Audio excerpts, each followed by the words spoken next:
GSTV news ચેનલમાં આપનું સ્વાગત છે. અમદાવાદ મ્યુનિસિપલ કોર્પોરેશનના સ્ટેન્ડિંગ કમિટીના ચેરમેન દેવાંગ દાણીએ અમદાવાદ મ્યુનિસિપલ કોર્પોરેશનના કરેલ કામોની છણાવટ કરેલ છે. તેમણે જણાવેલ છે કે ચોમાસું પહેલાં જે ખાડા પડેલા છે, જે ખોદકામ છે, જે રોડના કામો છે એ સંપૂર્ણ રીતે પૂરા કરી દેવા. ત્યાર પછી જે ગાર્ડનિંગના કામો છે એને પણ પૂરા કરવા. જે ઓપન પ્લોટ છે એની પણ તેમણે માહિતી આપેલી છે. આ બધી જ વિસ્તૃત છણાવટ કરેલી છે. GSTV ન્યૂઝ ચેનલના એડિટર મિત્તલ પરમાર, અમદાવાદ. મહાનગરની અંદર જે તમામ 7 ઝોનની અંદર ગાર્ડનો આવેલા છે, 250 કરતાં વધારે તમામ ગાર્ડનોનું પણ ચેકિંગ કરવામાં આવશે. જો વાયરો ખુલ્લા દેખાશે તો એ વાયરોનું પણ સીલિંગ કરવામાં આવશે અને કોઈ ઘટના ના બને તે માટેની ચોક્કસ એના પર એ કરવામાં આવશે.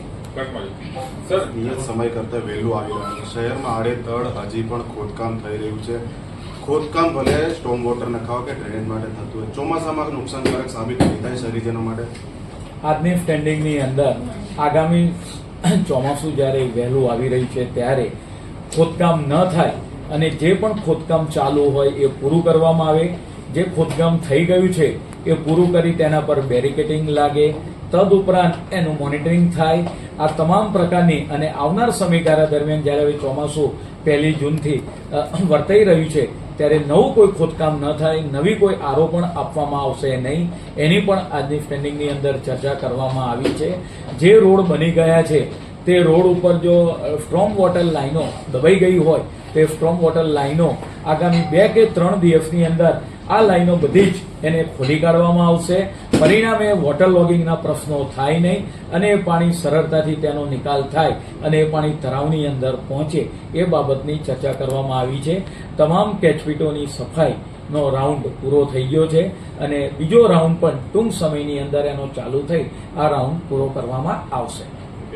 સર, જે કોર્પોરેશનના ખુલ્લા પ્લોટો આવેલા છે તેની શું હવે, કારણ કે જગ્યાએ કચરો નાખવામાં આવી રહ્યો છે, બીજી રીતે ટાઉન પ્લાનિંગ સ્કીમ અંતર્ગત 40% કપાતના પ્લોટો કોર્પોરેશનની જ્યારે ટીપી બને ત્યારે પ્રાપ્ત થતા હોય છે. આ 40% પ્લોટો છે એના હેતુ અલગ અલગ હોય છે. Cell four commercial, cell four residence, social infra, EWS, garden. આ 40% પ્લોટોની જાળવણી કરવા માટે આજની સ્ટેન્ડિંગની અંદર જે પ્લોટો આવેલા છે તેને કમ્પાઉન્ડ વોલ છે કે નહીં, તદુપરાંત જો કમ્પાઉન્ડ વોલ બની ગઈ હોય તો એને ગેટ છે કે નહીં અને એ પ્લોટોની અંદરની પરિસ્થિતિ શું છે, એની અંદર એ પ્લોટો ખુલ્લા છે અથવા તો તેની અંદર ડેબ્રીસ પડી રહ્યું છે. આ તમામ પાસાઓ 7 થી 8 મુદ્દાઓની ચર્ચા આ પ્લોટો બાબતે કરવામાં આવી છે. એનો સર્વે ટૂંક સમયની અંદર વિધિન વીક 10 દાડાની અંદર તમામ જે પ્લોટો આવેલા છે મહાનગરની અંદર એનો સર્વે આવી જશે અને ત્યાર પછી તેના પર એક્શન લેવામાં આવશે.